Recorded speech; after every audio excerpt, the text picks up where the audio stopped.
Hello friends, അപ്പോൾ ഇന്ന് നമ്മൾ ഉണ്ടാക്കാൻ പോകുന്നത് ചിക്കൻ കറിയും നെയ്ച്ചോറുമാണ്. അതിനായിട്ട് ഞാനൊരു 500 ഗ്രാം ചിക്കനാണ് എടുത്തിട്ടുള്ളത്. അതിലേക്ക് മഞ്ഞൾപ്പൊടി, മുളക് പൊടി, മല്ലിപ്പൊടി, പിന്നെ കുറച്ച് ചിക്കൻ മസാല, കാശ്മീരി ചില്ലി, കുരുമുളക് പൊടി, ഉപ്പ് എല്ലാം ചേർത്തിട്ട് നന്നായിട്ട് ഇളക്കി. കുറച്ച് വിനാഗിരി കൂടി ഞാൻ ചേർത്ത് കൊടുത്തിട്ടോ, എല്ലാം കൂടി ഒന്ന് പിടിക്കാൻ വേണ്ടിയാണേ. അതിനകത്തേക്ക് ഇഞ്ചി ഗാർലിക് പേസ്റ്റും കൂടിയും ചേർത്തിട്ട് നന്നായിട്ട് ഇളക്കി തിരുമ്മി അവിടെ വെച്ചു.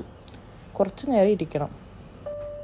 ഈ മസാലക്കൂട്ടുകളൊക്കെ നന്നായിട്ട് പിടിച്ച് നന്നായിട്ടൊരു പരുവായി കിട്ടണം. ഇതിലേക്കായിട്ട് 2 തണ്ട് വേപ്പില, ഒരു 3 പച്ചമുളക്, ഒരു കുറച്ച് വെളുത്തുള്ളി, പിന്നെ ഒരു 3-4 അല്ലി ചുവന്നുള്ളി, ചെറിയൊരു കഷ്ണം ഇഞ്ചി, ഒരു ടൊമാറ്റോ, ഇത്രയാണ് എടുത്തിട്ടുള്ളത്. അതൊന്ന് നന്നാക്കിയിട്ട് ഇതുപോലെ കഴുകിയെടുക്കാം.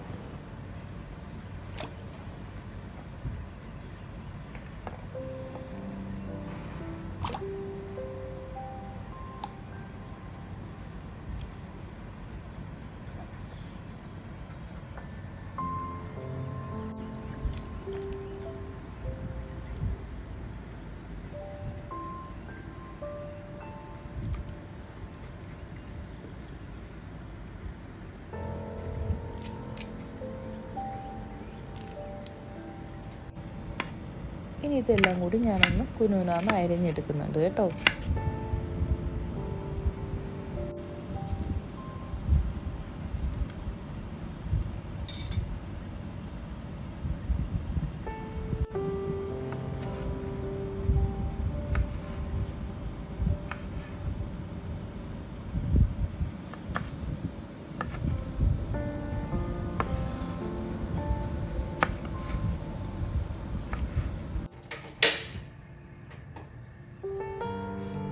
ഇനി ഞാനൊരു ചട്ടി ഇതുപോലെ അടുപ്പിലോട്ട് വെച്ച് കൊടുക്കുന്നുണ്ട്. ചട്ടി നന്നായി ചൂടായതിന് ശേഷം വെളിച്ചെണ്ണയാണ് കേട്ടോ ഞാൻ ചേർത്ത് കൊടുക്കുന്നത്. വെളിച്ചെണ്ണ ഒന്ന് ചൂടായതിന് ശേഷം കറിവേപ്പില ഒന്ന് പൊട്ടിച്ചിട്ട് കൊടുക്കുവാണ്. അതിലേക്ക് ഇഞ്ചിയും വെളുത്തുള്ളി അരിഞ്ഞു വെച്ചിരിക്കുന്നത് ചേർത്ത് കൊടുക്കണം.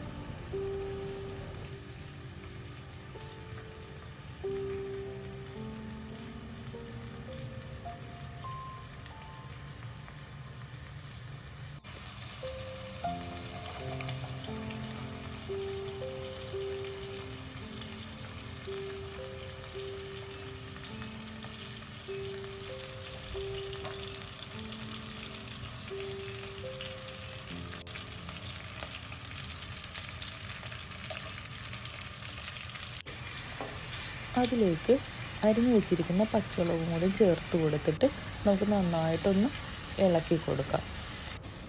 അടി പിടിക്കാണ്ട് നന്നായിട്ട് ഇതുപോലെ ഇളക്കി കൊടുക്കണേ.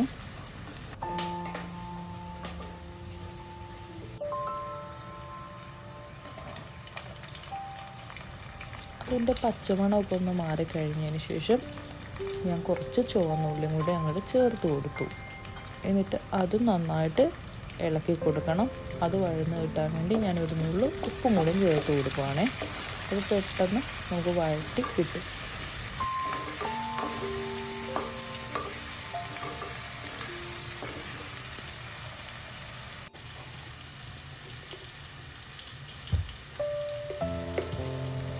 എൻ്റെ ചാനൽ ആരെങ്കിലും സബ്സ്ക്രൈബ് ചെയ്യാത്തവരുണ്ടെങ്കിൽ ഒന്ന് സബ്സ്ക്രൈബ് ചെയ്ത് സപ്പോർട്ട് ചെയ്യാൻ മറക്കല്ലേ.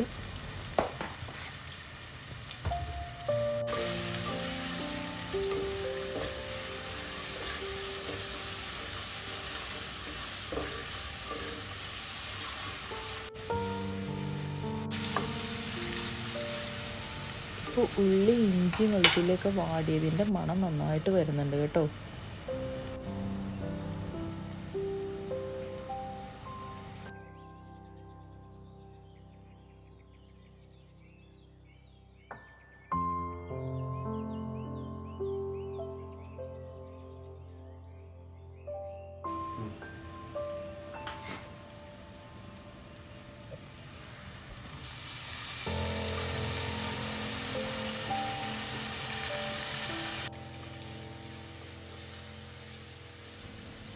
ഇതെല്ലാം കൂടി ഒന്ന് വാടി കിട്ടിക്കഴിഞ്ഞപ്പോൾ ഞാൻ കുറച്ച് തക്കാളി അരിഞ്ഞ് വെച്ചില്ലേ, അതും കൂടി ഒന്ന് ചേർത്ത് ഇതുപോലെ വഴറ്റി കൊടുക്കണേ. നന്നായിട്ട് വഴറ്റി കിട്ടണം. അല്ലെങ്കിൽ പച്ചക്കുത്ത് കടിക്കും. അതുകൊണ്ട് നന്നായിട്ട് വഴറ്റി എടുക്കണം.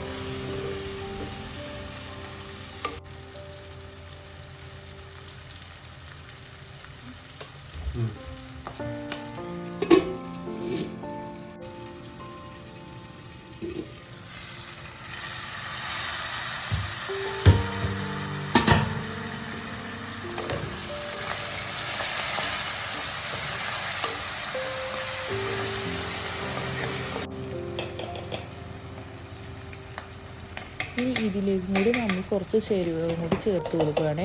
കുറച്ച് കാശ്മീരി ചില്ലി ഞാൻ ഇട്ട് കൊടുത്തു. പിന്നെ ലേശം മഞ്ഞൾപ്പൊടി, പിന്നെ കുറച്ച് ചിക്കൻ മസാലയാണ് ചേർത്ത് കൊടുക്കുന്നത്. പിന്നെ ഒരു നുള്ള് മല്ലിപ്പൊടിയും കൂടി ഞാൻ ചേർത്ത് കൊടുത്തു കേട്ടോ.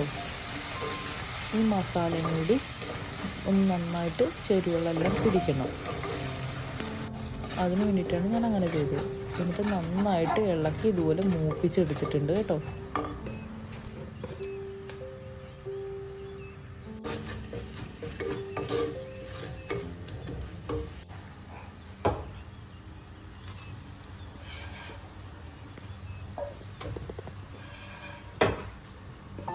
ഈ അരപ്പെല്ലാം നന്നായി മൂത്തതിന് ശേഷം ഞാൻ മാരിനേറ്റ് ചെയ്യാൻ വെച്ചിരുന്ന ചിക്കൻ കൂടി ഇതിനകത്തോട്ട് ചേർത്ത് കൊടുത്തു.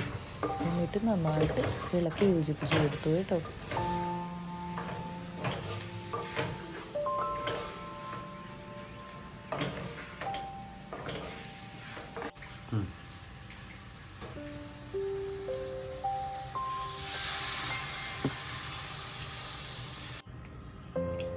മാരിനേറ്റ് ചെയ്യാൻ വെച്ചിരുന്ന ആ പാത്രത്തിൽ അതിൻ്റെ മസാല ഉണ്ടായിരുന്നു. അപ്പോൾ ഞാൻ ആ പാത്രം കൂടി കുറച്ച് വെള്ളം ഒഴിച്ച് കലക്കി ഈ ചിക്കൻ്റെ ഇതിലിട്ട് ഒഴിച്ചു കൊടുത്തു കേട്ടോ.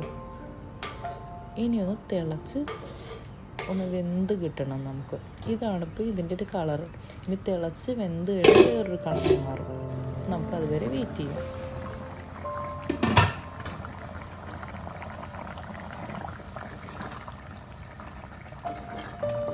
ഞാനൊരു 5-10 മിനിറ്റ് കഴിഞ്ഞപ്പോൾ ഒന്ന് മൂടി തുറന്ന് നോക്കി. അപ്പോൾ ഇത് ഇത്രയാണ് ഉള്ളത്. ഇനിയിപ്പോൾ കുറച്ച് വെള്ളം വറ്റാനുണ്ട്. ബാക്കി എല്ലാ മസാലകളെല്ലാം പെർഫെക്റ്റ് ആയിട്ടുണ്ട്. ഇനിയിപ്പോൾ വെള്ളം വറ്റാൻ വേണ്ടി നമുക്കൊന്ന് വെയിറ്റ് ചെയ്യാം. ഇത്രയും വെള്ളം നമുക്ക് വേണ്ട.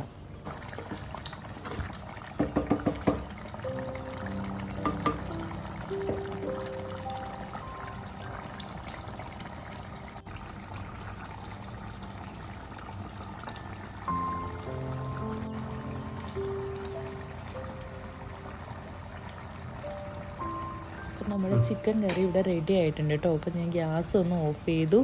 അതിനുശേഷം നമ്മുടെ ചട്ടി ഒന്ന് മാറ്റി വയ്ക്കുവാണേ. ഇനി നമുക്ക് റൈസ് ഉണ്ടാക്കാൻ വേണ്ടി നോക്കാം.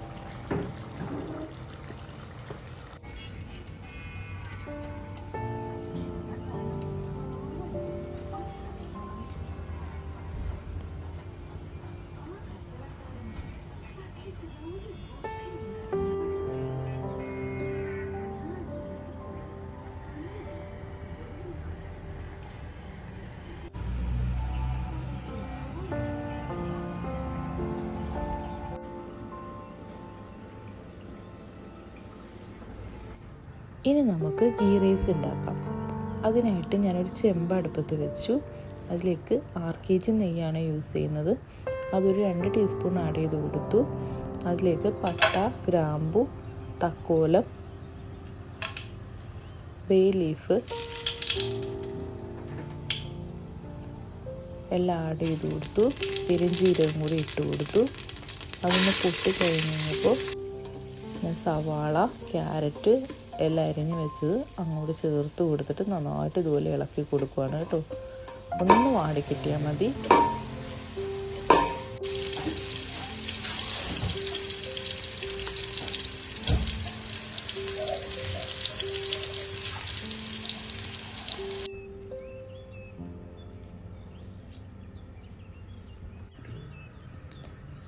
ഇവിടെ ഞാൻ എടുത്തിരിക്കുന്നത് 2.5 ഗ്ലാസ് അരിയാണ്. അതിൻ്റെ ഇരട്ടി വെള്ളം ഞാൻ ചേർത്ത് കൊടുത്തിരുന്നു. അതിലേക്ക് ഒരു നാരങ്ങ ഞാൻ പിഴിഞ്ഞൊഴിച്ചു. പിന്നെ ആവശ്യത്തിന് ഉപ്പും കൂടെ ചേർത്തു. ഇനി ഒന്ന് തിളയ്ക്കാൻ വേണ്ടി കാത്തിരിക്കാം.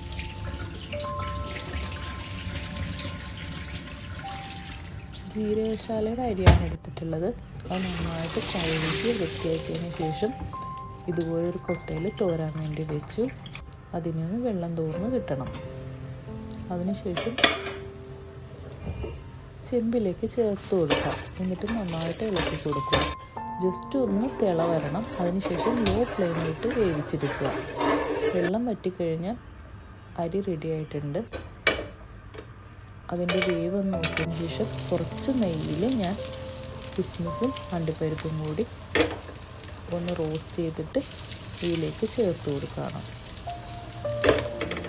ആവശ്യത്തിന് മല്ലിയിലയും കൂടി നിങ്ങൾക്ക് ഈ സമയത്ത് ചേർത്ത് കൊടുക്കാം. എൻ്റെ കയ്യിൽ മല്ലിയില ഇല്ലാത്തതുകൊണ്ട് ഞാനിപ്പോൾ ഇത് മാത്രമാണ് ചേർത്ത് കൊടുക്കുന്നത്. അപ്പോൾ എൻ്റെ വീഡിയോ നിങ്ങൾക്ക് എല്ലാവർക്കും ഇഷ്ടപ്പെട്ടു എന്ന് ഞാൻ വിചാരിക്കുന്നു. അപ്പോൾ പുതിയൊരു വീഡിയോ ആയിട്ട് ഞാൻ വീണ്ടും വരാം. അപ്പോൾ എല്ലാവരും സബ്സ്ക്രൈബ് ചെയ്യണേ.